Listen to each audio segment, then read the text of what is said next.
আসসালামু আলাইকুম ওয়া রাহমাতুল্লাহ। জাতীয় বিশ্ববিদ্যালয়ের অনলাইন ক্লাসে আমি সবাইকে স্বাগতম জানাচ্ছি। আমি মোহাম্মদ আব্দুর রহমান, সহকারী অধ্যাপক, ইসলামের ইতিহাস ও সংস্কৃতি বিভাগ, সরকারি কেসি কলেজ, ঝিনাইদহ। এই করোনাকালীন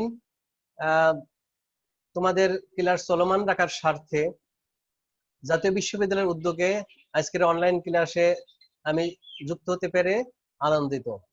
আমি সবাইকে স্বাস্থ্যবিধি মেনে চলার আহ্বান জানাচ্ছি। আমি আশা করি তোমরা সকলেই সুস্থ আছো, সকলেই ঘরে অবস্থান করছো এবং ঠিকমতো পড়াশোনা চালিয়ে যাচ্ছ। আমি তোমাদের আজকে যে ক্লাসটি নেব সেই ক্লাসটি হলো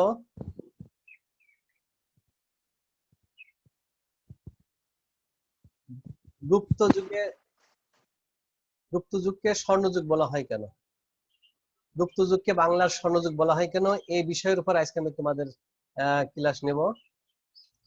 প্রথমে শিক্ষক পরিচিতি আমি তো প্রথমে দিয়েছি, মোহাম্মদ আব্দুর রহমান, সহকারী অধ্যাপক, ইসলামের ইতিহাস ও সংস্কৃতি বিভাগ, সরকারি কেসি কলেজ, ঝিনাইদহ।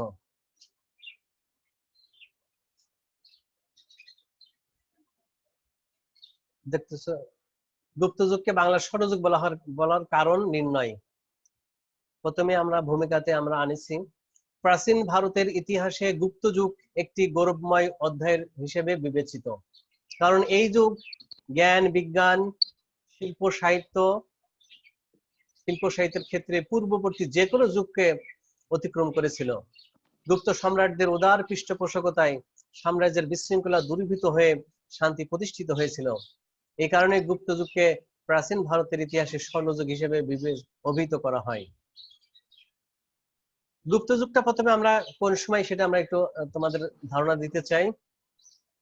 গুপ্ত যুগটা আসলে রাজা শশাঙ্কর আগের যে যুগটা, সেই যুগটাকে আমরা গুপ্ত যুগ বলা হয় থাকে। এখানে অবশ্য আছে গ্রিক ইতিহাসে সভ্যতা ও সংস্কৃতির দিক দিয়ে যেমন পেরিক্লিসের যুগকে সুবর্ণ যুগ বলা হয়, তেমনি ভারত ইতিহাসে গুপ্ত যুগকে স্বর্ণযুগ বলা হয়ে থাকে। গুপ্ত যুগে ভারত ইতিহাসে সামাজিক, সাংস্কৃতিক, রাজনৈতিক, অর্থনৈতিক, ধর্মীয় প্রভৃতি ক্ষেত্রে যে সামগ্রিক উন্নতি দেখা গিয়েছিল, সেদিকে তাকিয়ে বহু ইতিহাসবিদ এই যুগকে স্বর্ণযুগ বলে অভিহিত করেছেন। সভ্যতা, সংস্কৃতি, রাজনীতি, অর্থনীতি প্রভৃতি বিভিন্ন ক্ষেত্রে এই যুগের সর্বাঙ্গীন অগ্রগতির কারণ সম্পর্কে ডক্টর ভিনসেন্ট স্মিথ এর মতে গুপ্ত রাজাদের আমলে সুবর্ণ যুগের উত্থান সম্ভব হয়েছিল বৈদেশিক সভ্যতার সঙ্গে যোগাযোগের ফলে। কিন্তু এই অভিমত সম্পূর্ণরূপে গ্রহণ করা যায় না, বরং বলা যায় ভারতীয় ঐতিহ্য ও সংস্কৃতির বিভিন্ন ক্ষেত্রে রাজাদের পৃষ্ঠপোষকতার ফলেই এই অগ্রগতির সম্ভব হয়েছিল। গুপ্ত রাজারা তাদের সামরিক এবং রাজনৈতিক প্রতিভা বলে, অর্থাৎ গুপ্ত রাজাদের কিন্তু সামরিক প্রতিভা ছিল, অর্থাৎ যুদ্ধবিদ্যায় তারা অবশ্যই পারদর্শী ছিল এবং রাজনৈতিক ক্ষেত্রে তারা খুবই মেধাবী ছিল এবং তারা খুবই রাজনৈতিক প্রতিভা বলে একে একে কুষাণ এর আরেকটা যুগ বা আরেকটা বংশ, শক, এই সমস্ত রাজ্যগুলি বিলুপ্ত করে এক নতুন অধ্যায়ের সূচনা করে। এভাবে উত্তর ভারতের রাজনীতির ক্ষেত্রে রাষ্ট্রীয় ঐক্য পুনঃস্থাপিত হবার ফলে সংস্কৃতির ক্ষেত্রে এবং অর্থনীতির ক্ষেত্রে এক নতুন উদ্দীপনার সঞ্চার হয়। তোমরা এখানে একটা দেখতে পাচ্ছ গুপ্ত যুগের ম্যাপ। এই গুপ্ত যুগের ম্যাপটা ভারত উপমহাদেশ, বাংলাদেশ সহ সবকিছু। এই দেখো, প্রথম চন্দ্রগুপ্তের অধিকৃত অঞ্চল, প্রথম যে রাজা ছিল প্রথম চন্দ্রগুপ্ত, এই নীল কালি দিয়ে এটা চিহ্নিত করা হয়েছে। এই সময়টা প্রথম চন্দ্রগুপ্তের আমলে অধিকৃত হয়। এরপরে যে সমুদ্রগুপ্ত, তিনি 335 খ্রিস্টাব্দ থেকে 380 খ্রিস্টাব্দ পর্যন্ত রাজত্ব করেছেন। তার যে এই কালি, এই যে এই অঞ্চলটা তার সময়ে গুপ্ত সাম্রাজ্যভুক্ত হয়েছিল, এই পুরো এই অঞ্চলটা। এরপরে দ্বিতীয় চন্দ্রগুপ্ত 380 থেকে 410, কেউ বলেছে 415 খ্রিস্টাব্দ পর্যন্ত রাজত্ব করেছে। এই যে এই অঞ্চলটা, এই অঞ্চলটা, এই মোটামুটি গুপ্ত যুগের ম্যাপ তোমরা দেখলে সহজেই তোমরা অনুধাবন করতে পারবো। গুপ্তদের উৎপত্তি। গুপ্ত শব্দের উৎপত্তি ও এর প্রাচীন ইতিহাস সম্পর্কে সুস্পষ্ট ধারণা পাওয়া না গেলেও তাদের শাসনকালের তথ্য পাওয়া যায়। শুঙ্গ ও সাতবাহন দলিলে গুপ্ত নামের উল্লেখ আছে, কিন্তু গুপ্তদের পরিচয় ও তাদের আদি বাসস্থান সম্পর্কে ঐতিহাসিকদের মধ্যে মতভেদ লক্ষ্য করা যায়। কোন কোন ঐতিহাসিকের মতে গুপ্তদের আদি বাসস্থান ছিল মগধ, ভারতের একটা অঞ্চল মগধ। এই অঞ্চলেই কিছু কিছু ঐতিহাসিক মত প্রকাশ করেছেন যে গুপ্তদের এখানেই বাসস্থান ছিল, আদি বাসস্থান। ডক্টর রমেশ চন্দ্র মজুমদারের মতে খ্রিস্টীয় 4th ও 5ম শতাব্দীতে গুপ্ত বংশীয় রাজাগণ ভারতে বিশাল সাম্রাজ্যের প্রতিষ্ঠা করেছিলেন। তাহলে আমি প্রথমে বলছিলাম যে গুপ্তরা কোন সময় রাজত্ব করেছিল।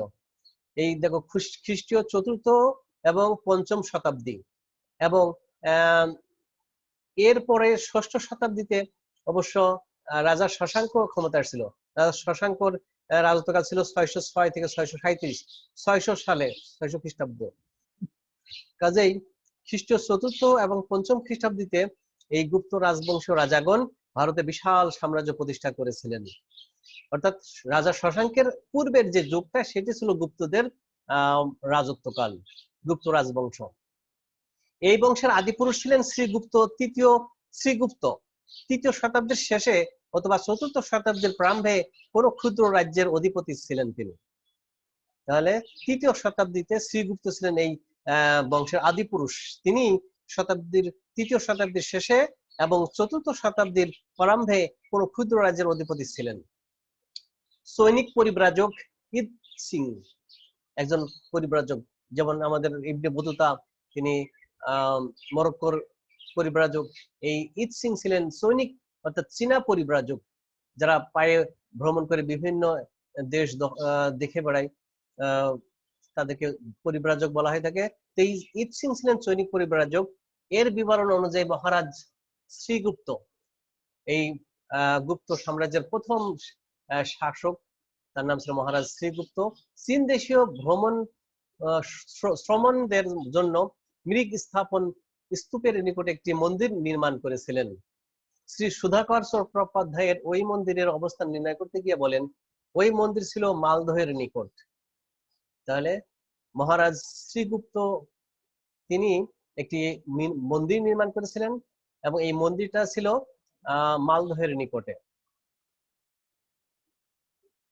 ক্যামব্রিজ বিশ্ববিদ্যালয়ের গ্রন্থাগারে প্রাপ্ত একখানা বৌদ্ধ পাণ্ডুলিপি, বৌদ্ধ আমলের এক পাণ্ডুলিপি হতে জানা যায় যে মৃগ স্থাপন স্তূপ বরেন্দ্রে অবস্থিত ছিল। বরেন্দ্রে বলতে এখানে সহজে মনে রাখার জন্য আমি বলছি, এটা হলো মহাস্থানগড়, বগুড়া জেলার এলাকা। এই বরেন্দ্রে অবস্থিত ছিল বলে ক্যামব্রিজ বিশ্ববিদ্যালয়ের গ্রন্থাগারে প্রাপ্ত একখানা বৌদ্ধ পাণ্ডুলিপি হতে জানা যায় যে এই মন্দিরটা ছিল। যাক, এইসব মতবাদের উপর ভিত্তি করে ডিসি গাঙ্গুলি বলেন যে গুপ্তদের আদি বাসস্থান বাংলাদেশ। তাহলে ডিসি গাঙ্গুলি তিনি বলেছেন যে গুপ্তদের আদি বাসস্থান ছিল বাংলাদেশ। এর আগে কিন্তু আমরা দেখেছি গুপ্তদের আদি বাসস্থান মগধ, এবং এক একজন ঐতিহাসিক এক একজন তার দিক থেকে বর্ণনা করেছেন। আবার অন্য একজন ডক্টর জয়সাল ব্যাকরণবিদ গোবিন্দ চন্দ্রের বক্তব্যের উপর ভিত্তি করে গুপ্তদেরকে পাঞ্জাবের জাট গোষ্ঠী বলে মনে করেন। ডক্টর হেমচন্দ্র রায় চৌধুরী গুপ্তদেরকে ধারণ গোত্রীয় বলে বর্ণনা করেছেন। ডক্টর এস চট্টোপাধ্যায় পাঞ্জাব তাম্র শাসনের উপর ভিত্তি করে গুপ্তদেরকে ক্ষত্রিয় বলে অভিহিত করেছেন। আচ্ছা, এগুলো তাদের পরিচিতি। এবার আমরা পর্যায়ক্রমে গুপ্ত সাম্রাজ্যের বাংলায় স্বর্ণযুগ বলার কারণ পর্যায়ক্রমে আমরা আলোচনা করছি। প্রথমেই রাজনৈতিক স্থিতিশীলতা প্রতিষ্ঠা করেছিলেন এই গুপ্ত সাম্রাজ্যের রাজারা। শুধু সাম্রাজ্য বিস্তারই নয়, অর্থাৎ সাম্রাজ্য বিস্তার মানে সাম্রাজ্য শুধু দখল করতে করতে পুরো সাম্রাজ্য দখলই করে তারা করেননি। গুপ্ত রাজারা কি করেছে, রাজারা তাদের প্রতিষ্ঠিত সাম্রাজ্যে এক সুদক্ষ এবং কার্যকরী শাসন ব্যবস্থা প্রতিষ্ঠা করেছিলেন। তাহলে তোমরা দেখো যে একটা দখল করা একটা বিষয়, এবং সেই অঞ্চলটা তাদের দখলে নিয়ে সাম্রাজ্য সুন্দরভাবে সুদক্ষভাবে শাসন প্রতিষ্ঠা করা একটা আলাদা বিষয়। কিন্তু গুপ্ত রাজারা সে দুই কাজই করেছিল। তারা যেমন সাম্রাজ্য বিস্তার ঘটেছিল, সাম্রাজ্য দখল করে সেই সমস্ত সাম্রাজ্যে তাদের সুন্দরভাবে সুনিপুণ ভাবে তারা এই শাসন ব্যবস্থা প্রতিষ্ঠা করেছিলেন সেই সমস্ত অঞ্চলগুলোতে। গুপ্ত পূর্ব যুগে প্রাচীন ভারতে কোনো রাজনৈতিক স্থিতিশীলতা ছিল না। গুপ্ত পূর্ব যুগে অর্থাৎ গুপ্তদের শাসনের পূর্বের আমলে ভারতবর্ষে কোনো রাজনৈতিক স্থিতিশীলতা ছিল, অর্থাৎ রাজনৈতিক বিশৃঙ্খলা ছিল, অরাজকতা ছিল। তো শক এবং কুষাণদের অপশাসনে দেশের রাজনৈতিক ক্ষেত্রে এক স্থিতিশীল পরিস্থিতির সৃষ্টি হয়। গুপ্ত যুগের শাসন ব্যবস্থার সঙ্গে জনগণের প্রত্যক্ষ যোগাযোগ গড়ে ওঠে, অর্থাৎ একটা দেশের জনগণের সাথে যখন সরকারের প্রত্যক্ষ যোগাযোগ গড়ে ওঠে তাহলে বুঝতে হবে সেই অঞ্চলটা অবশ্যই সুন্দরভাবে পরিচালিত হচ্ছে।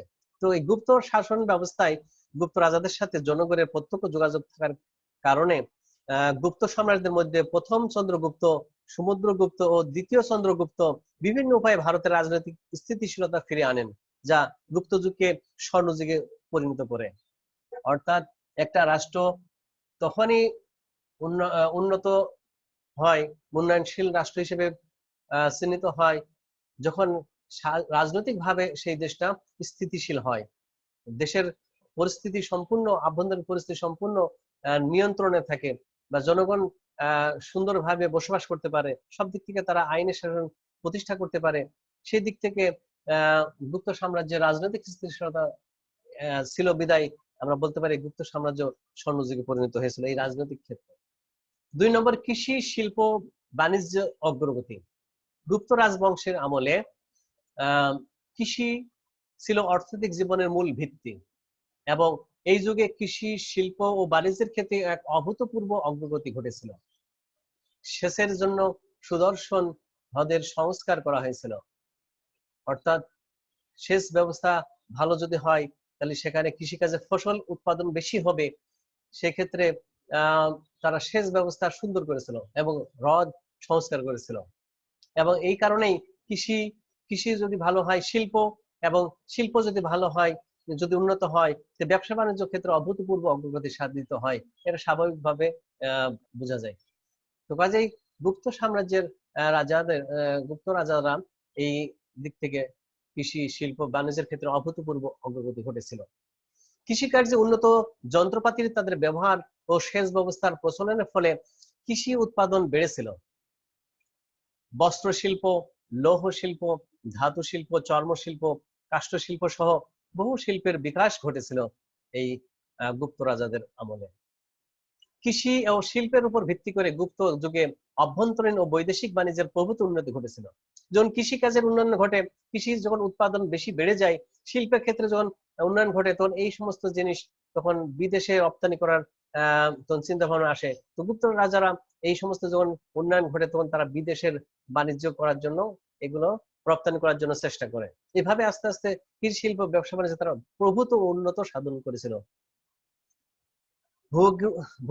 কচ্ছ, কল্যাণ, উজ্জয়িনী প্রভৃতি বন্দরের মাধ্যমে, এই সমস্ত বন্দরের নাম, বন্দরের মাধ্যমে জলপথে তখন অবশ্য এই সমস্ত বিমান বা উন্নত মানের রোডে যে গাড়ি চালিয়ে বাণিজ্য করবে এরম ব্যবস্থা ছিল না। তখন বেশিরভাগ জলপথে, সমুদ্রপথে, বন্দরের মাধ্যমে এই এক এক দেশ থেকে আরেক দেশে মালামাল পরিবহন করা হতো। তো বন্দর, এই সমস্ত বন্দরের মাধ্যমে জলপথে ব্রহ্মদেশ, মালয় অর্থাৎ মালয়েশিয়া, এখন পূর্ব ভারতের দ্বীপপুঞ্জ, রোম, চীন, পারস্য তোমরা জানো তো, পারস্য, ইরান, আরব ও দক্ষিণ পূর্ব এশিয়া প্রভৃতি দেশের সঙ্গে এবং স্থলপথে মধ্য এশিয়া ও পশ্চিম এশিয়ার দেশগুলির সঙ্গে ভারতের বাণিজ্য সম্পর্ক গড়ে ওঠে। এর ফলে ভারতের অর্থনৈতিক মান যেমন উন্নত হয়েছিল, তেমনি এই বাণিজ্য পথ ধরেই ভারতীয় সভ্যতা সংস্কৃতির বিদেশে প্রসার লাভ করেছিল। কাজেই কৃষি, শিল্প, ব্যবসা বাণিজ্যের অগ্রগতির কারণেও এই যুগটাকে আমরা স্বর্ণযুগ বলে অভিহিত করতে পারি। গুপ্ত শাসন আমলের মুদ্রা তোমরা দেখো, স্বর্ণ মুদ্রা, এগুলো সব স্বর্ণ মুদ্রা। দ্বিতীয় চন্দ্রগুপ্তের আমলে এই ধরনের মুদ্রা ছিল এবং গুপ্ত যুগের প্রাচীন মুদ্রা, এগুলো সব স্বর্ণ মুদ্রা। তোমরা একটু দেখো, এই মুদ্রার বিনিময় ছিল স্বর্ণ মুদ্রা। 3 নম্বর, সামাজিক উদারতা বৃদ্ধি। একটা আছে রাজনৈতিক, একটা কৃষি, শিল্প, বাণিজ্য, আর তৃতীয় নম্বর আছে সামাজিক উদারতা। গুপ্ত যুগে সমাজের উদারতা বৃদ্ধি পেয়েছিল এবং জনগণের মধ্যে ভেদাভেদ হ্রাস পেয়েছিল।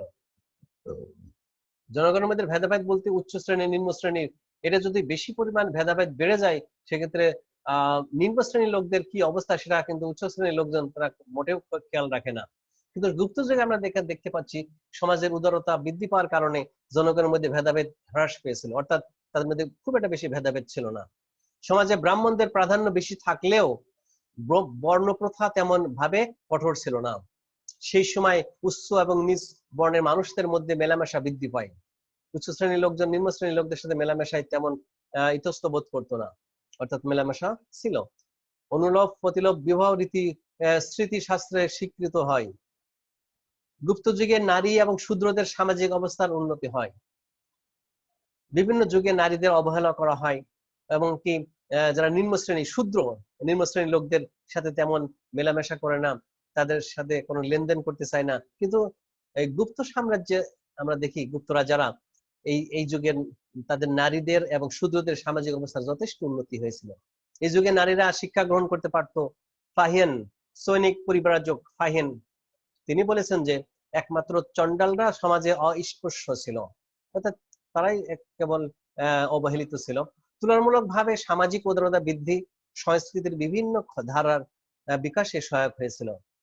গুপ্ত রাজাগণ ব্রাহ্মণ ধর্মাবলী হলেও, গুপ্ত রাজারা অবশ্য উচ্চ ব্রাহ্মণ ধর্মাবলী হলেও তারা পর ধর্মের প্রতি উদার মনোভাব পোষণ করতেন, অর্থাৎ অন্য ধর্মের প্রতি তারা সহিষ্ণু ছিলেন এবং শাসন কাজে পরধর্মে অর্থাৎ অন্য ধর্মের বিশ্বাসী লোকদেরও নিযুক্ত করতেন। যেমন সমুদ্রগুপ্তের সেনাপতি, গুপ্ত সাম্রাজ্যের একজন শাসনকর্তা, অন্যতম গুরুত্বপূর্ণ শাসনকর্তা সমুদ্রগুপ্তের সেনাপতি আম্রকারদব ও দ্বিতীয় চন্দ্রগুপ্তের মন্ত্রী বীরসেন ছিলেন বুদ্ধের উপাসক। বুদ্ধের উপাসক থাকলেও তাদেরকে তিনি তার রাজত্বে বিভিন্ন গুরুত্বপূর্ণ পদেও আসীন করেছিলেন। এই যুগে ধর্ম বিরোধের কোনো উল্লেখ পাওয়া যায় না, কাজেই সামাজিক উদারতা কারণেও এই গুপ্ত সাম্রাজ্য স্বর্ণ যুগের সৃষ্টি হয়েছিল। 3 নম্বর, অর্থনৈতিক উন্নয়ন।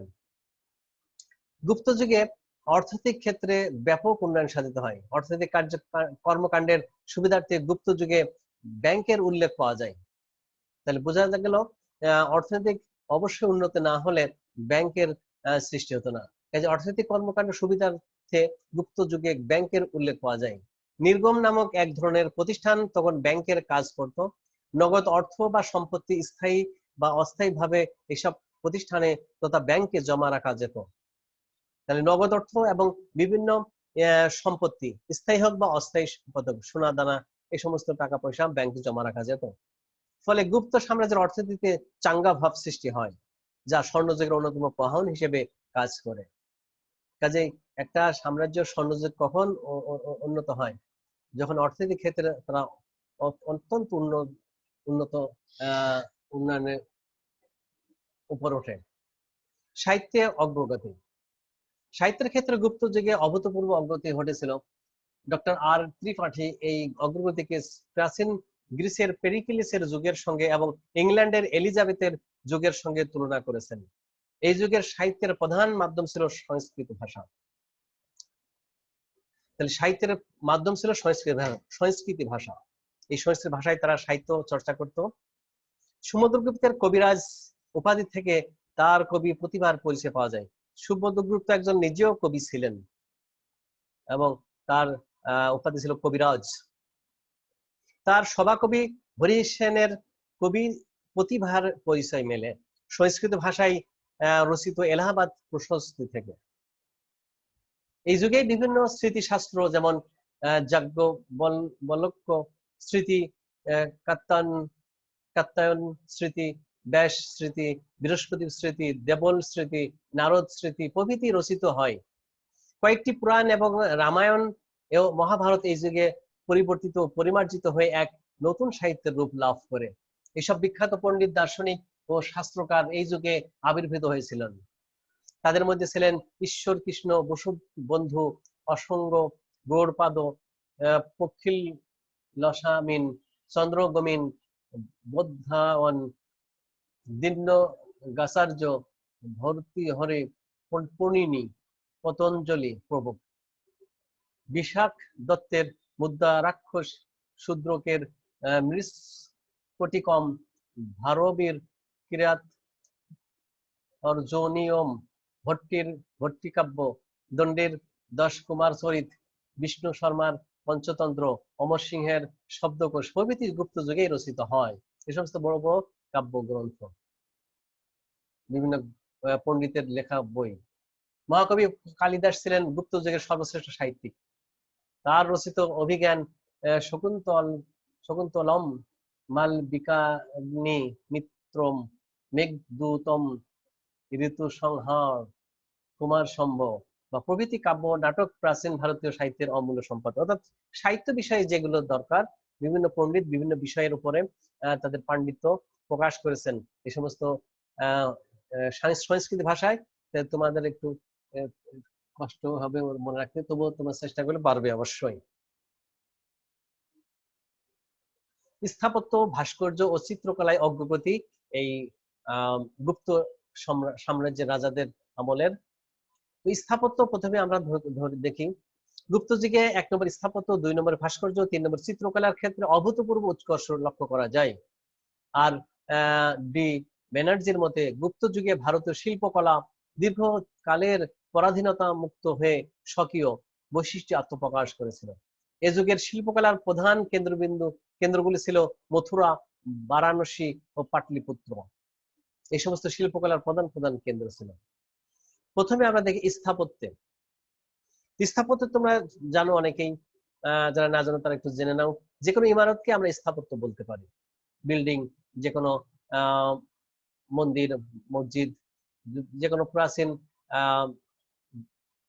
স্থাপনা, যেমন শাহজাহান তার মমতাজ মহলের তাজমহল প্রতিষ্ঠা করেছিলেন, এগুলো সব স্থাপত্যের ভিতর পড়ে। স্থাপত্যে গুপ্ত যুগে কি অবস্থান ছিল এটা দেখো। গুপ্ত যুগে পাথর কেটে বিভিন্ন বৌদ্ধ, জৈন, হিন্দু মন্দির তৈরি করা হয়। পাথর কেটে, ব্যাপারটা সহজ নয়, কিন্তু তারা পাথর কেটে বিভিন্ন বৌদ্ধ, আমি পরবর্তীতে তোমাদের একটা দেখাবো, স্থাপনা দেখাবো, সেটা দেখবা কত সুন্দর ভাবে পাথর কেটে বিভিন্ন বৌদ্ধ, জৈন, হিন্দু মন্দির তৈরি করা হয়। অজন্তা, ইলোরা, উদয়গিরির গুহা মন্দিরগুলি এর প্রকৃষ্ট নিদর্শন। এই চিত্রগুলি ছিল বাস্তবতায় পরিপূর্ণ এবং বিভিন্ন শ্রেণীর নরনারীর জীবনের প্রতিচ্ছবি সমৃদ্ধ। ইট, কাঠ ইত্যাদি দিয়ে স্থায়ী মন্দির নির্মাণের রীতি গুপ্ত যুগেই চালু হয়। গুপ্ত যুগের উল্লেখযোগ্য কয়েকটি স্থাপত্য নিদর্শন হলো মণিনাগের মন্দির, কোটেশ্বর মন্দির, তিগোয়ার বিষ্ণু মন্দির, ভূমারের শিব মন্দির, কুবিরের পার্বতী মন্দির, দেওগড়ের প্রস্তর নির্মিত দশাবতার মন্দির, সাঁচি ও বুদ্ধগয়ার স্তূপ, ভিতর গাঁওয়ের স্টক নির্মিত পিরামিড আকৃতির মন্দির ইত্যাদি। ভিতর গাঁওয়ের মন্দিরটির দেওয়ালগুলি অলঙ্কার খচিত ও পৌরাণিক আখ্যানে খোদিত। তাহলে স্থাপত্য তারা যথেষ্ট সমৃদ্ধশালী ছিল। এই সমস্ত পাথর কেটে তারা বিভিন্ন ধরনের মন্দির তারা তৈরি করেছিল। এই যে আমি যেটা বলছিলাম যে তারা কিভাবে সুন্দরভাবে পাথর কেটে তাদের স্থাপনা তৈরি, বিভিন্ন মন্দির তৈরি করেছিল। এই যে তাদের দেবতা বা এই যে বিভিন্ন বিষয়ে তোমরা দেখতে পাচ্ছ গুপ্ত যুগের স্থাপত্য কত সুন্দরভাবে নিখুঁত ভাবে তারা তৈরি করেছিল। ভাস্কর্য ছিল তাদের অন্যতম একটা গুরুত্বপূর্ণ বিষয়। গুপ্ত যুগের ভাস্কর্যের বিষয়গুলো ছিল বিভিন্ন পৌরাণিক হিন্দু দেবদেবীর ও বৌদ্ধ ধর্মের কাহিনী। শরণার্থের বৌদ্ধ মূর্তিগুলি, যে কোনো মূর্তি, যে কোনো চুন পাথর দিয়ে মূর্তি তৈরি করা, সেটাকে ভাস্কর্যের পর্যায়ে পড়ে। তো তারা এই সমস্ত ভাস্কর্যে নির্মাণ ক্ষেত্রে যথেষ্ট পারদর্শিতা বা মেধার পরিচয় দিয়েছিল। সারনাথের বৌদ্ধ মূর্তিগুলি হলো এই সময়কার ভাস্কর্য শিল্পের শ্রেষ্ঠ নিদর্শন।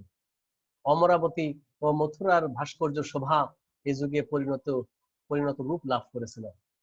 শরণাথের অবলোকিতেশ্বর মূর্তি, সাঁচির বোধিসত্ত্ব, মথুরার ব্রোঞ্জের বৌদ্ধ মূর্তি প্রভৃতি উল্লেখযোগ্য। বারাণসী ও উজ্জয়িনীতে বহু ভাস্কর্য নিদর্শন রয়েছে। এই যুগের মূর্তিগুলির সৌন্দর্য ছিল অনুপম। মূর্তিগুলির মূর্তিগুলির মূর্তিগুলির সাবলীল অঙ্গ বিন্যাস ও রেখা সুস্পষ্টতা ছিল অপূর্ব, এবং তাতে আধ্যাত্মিকতার ছাপ ছিল স্পষ্ট। ডক্টর নিহার রঞ্জন রায় ও অধ্যাপক সরস্বী কুমার সরস্বতী বলেছেন যে গুপ্ত যুগের শিল্পীরা অতীন্দ্রিয় শিল্প তৈরি করতে চেয়েছিলেন এবং তাতে তারা সফল হয়েছিলেন। কাজেই ভাস্কর্য নির্মাণেও তাদের অসাধারণ প্রতিভা তাদের দেখিয়েছে এই সময়ে। চিত্রকলা চিত্রকলা ক্ষেত্রেও গুপ্ত যুগে প্রভূত অগ্রগতি হয়েছিল। অজন্তা ও ইলোরার গুহার দেওয়ালে গুপ্ত যুগে আঁকা চিত্রগুলো কলাগুলি আজও দর্শকদের বিস্মিত করে। চীনা পর্যটক হিউয়েন সাং বলেছেন যে যা কিছু মহৎ, যা কিছু ক্ষুদ্র, সবই অজন্তার কোলের আশ্রয় নিয়েছে। এছাড়া মালবের বাঘ গুহা চিত্রের যে কোনো বিষয় দেওয়ালে এই চিত্রগুলি, এগুলো চিত্রকলা বলা হয়ে থাকে। তো এছাড়া মালবের বাঘ গুহা চিত্রের নিদর্শনগুলিও উল্লেখযোগ্য নিদর্শন। মাতা ও পুত্র, বোধিসত্ত্ব, চক্রপাণি, হরিণ চতুর্থর্য প্রভৃতি চিত্রে বাস্তব জীবনের কাহিনী ফুটে উঠেছে। ইতিহাসবিদ ডক্টর দ্বিজেন্দ্র নারায়ণ ঝা মন্তব্য করেছেন যে অজন্তার শিল্পীগণ মানুষ ও পশুর প্রতিকৃতি অঙ্কনে চূড়ান্ত দক্ষতার পরিচয় দিয়েছিলেন।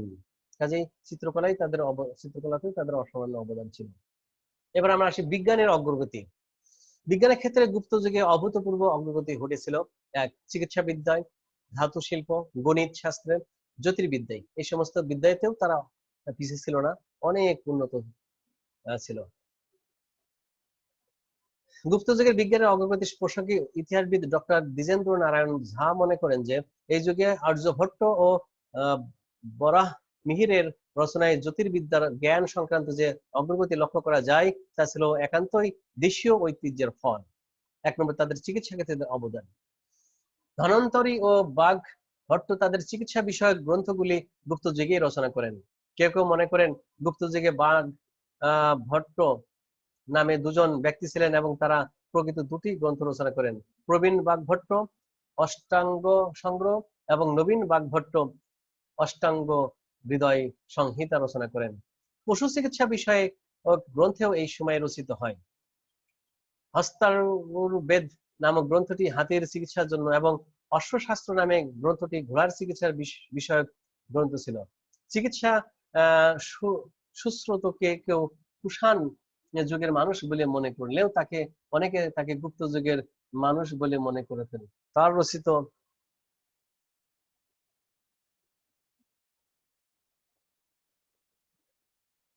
ধাতু বিদ্যায় তাদের অবদান। ধাতু বিদ্যায় গুপ্ত যুগে বিশেষ অগ্রগতি ঘটেছিল। এ যুগে রচিত অমরকোষ গ্রন্থে খনিজ আকর, কাঁচা ও পাকা সোনা এবং লোহা সম্পর্কে বিভিন্ন বর্ণনা পাওয়া যায়। ধাতু বিদ্যায় তাদের অসামান্য অবদান ছিল। এই যুগে রূপ, তামা, টিন প্রভৃতি বিভিন্ন ধাতুর উল্লেখ রয়েছে। এই যুগে নির্মিত দিল্লির নিকটবর্তী মেহেরৌলি গ্রামের লৌহ স্তম্ভটি আজও কোনো মরিচা পড়েনি। লোহায় তো আমরা জানি মরিচা পড়ে, কিন্তু সেই লোহা আজও মরিচা পড়েনি। নালন্দায় প্রাপ্ত বুদ্ধের তাম্রলিপ মূর্তি, বিভিন্ন স্বর্ণ রৌপ্য মুদ্রা প্রভৃতি এই যুগের ধাতু শিল্পের অগ্রগতির পরিচয় দেয়। এরপরে গণিত শাস্ত্রে গুপ্ত যুগের রাজাদের অবদান। গণিতের বিভিন্ন শাখায় গুপ্ত যুগে অভূতপূর্ব চর্চা হয়েছিল। আর্যভট্ট রচিত ভট্টীয় নামক গ্রন্থে বীজগণিতের বিভিন্ন ব্যবহারিক প্রয়োগ, বৃত্তের জ্যামিতিক ধর্ম প্রভৃতি আলোচিত হয়েছে। 1 থেকে 9 পর্যন্ত সংখ্যা ও শূন্যের ব্যবহার গুপ্ত যুগে ভারতেই প্রচলিত হয়। পিথাগোরাসের থিওরেম এবং ত্রিকোণমিতির সাইন, কোসাইন প্রভৃতি গাণিতিক ধারণার সঙ্গেও গুপ্ত যুগে ভারতীয়রা পরিচিত ছিল। দশমিকের ব্যবহার সর্বপ্রথম আর্যভট্ট এই যুগেই শুরু করেন। এই যুগের গণিতজ্ঞ ব্রাহ্ম গুপ্ত পাটিগণিত এবং বীজগণিতের বেশ কিছু জটিল সমস্যার সমাধান করেছিলেন। তাহলে আমরা বুঝতে পারলাম গণিত শাস্ত্রে তারা অসামান্য অবদান হয়েছিল উন্নয়নের ক্ষেত্রে। জ্যোতির্বিদ্যা গুপ্ত যুগে প্রভূত উন্নতি হয়েছিল। আর্যভট্ট ছিলেন এই যুগের এই অগ্রগণ্য বিজ্ঞানী। তিনি সূর্য সিদ্ধান্ত, আর্যভট্টীয় দশ গীতিকা সূত্র প্রভৃতি গ্রন্থ রচনা করেন। তিনি প্রথম আবিষ্কার করেন যে পৃথিবী সূর্যের চারিদিকে ঘোরে এবং বছরে 365 দিন হয়। তিনি আহ্নিক গতি ও বার্ষিক গতি এবং সূর্যগ্রহণ ও চন্দ্রগ্রহণের কারণও আবিষ্কার করেন। বৃহৎ সংহিতা এবং পঞ্চ সিদ্ধান্তিকা গ্রন্থের রচয়িতা বরাহমিহির জ্যোতির্বিজ্ঞানে উল্লেখযোগ্য অবদান রেখেছেন। ব্রহ্মগুপ্ত তার ব্রহ্ম সিদ্ধান্ত এই পৃথিবীর অভিকর্ষ বলের ইঙ্গিত দেন।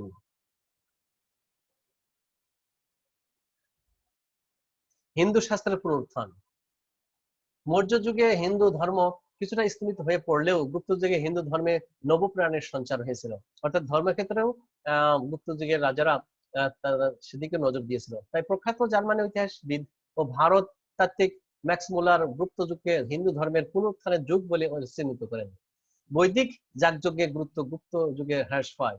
এ যুগে ভক্তি ধর্মের বিকাশ ঘটে এবং মূর্তি পূজা ও তন্ত্র ধর্মের প্রচলন হয়। গুপ্ত যুগে ইন্দ্র, বরুণ, মিত্র প্রভৃতি বৈদিক দেবতার গুরুত্ব হ্রাস পায় এবং শিব, বিষ্ণু, গণেশ, কার্তিক, দুর্গা, লক্ষ্মী, কালী প্রভৃতি দেবদেবীর উপাসনা শুরু হয়।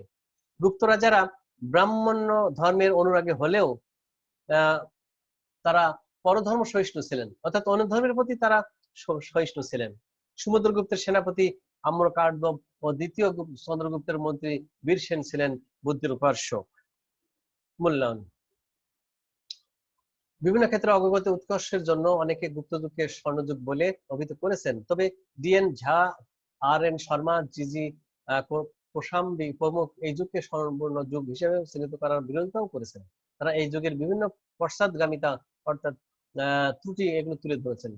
এক রমিলা থাপার মনে করেন যে গুপ্ত যুগের সভ্যতা ও সংস্কৃতিতে যা কিছু অগ্রগতি ঘটেছিল তা সমাজের উচ্চ শ্রেণীর মধ্যেই সীমাবদ্ধ ছিল, সমাজের নিম্ন শ্রেণীর সঙ্গে এর কোনো যোগাযোগ ছিল না।